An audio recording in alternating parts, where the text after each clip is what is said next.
आराम से आराम से आराम से। अबे सालो ये क्या कर दिया, अब तो मालिक हमें छोड़ेगा नहीं।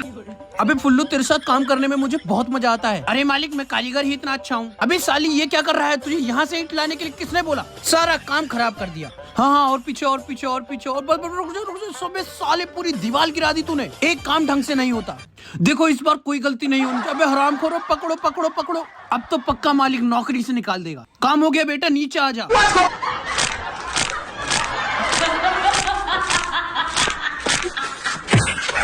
अरे हरामखोर मेरी उंगलियों का तो भरता बन गया। चलो ना पापा, तुम तो फालतू में टेंशन ले रहे हो।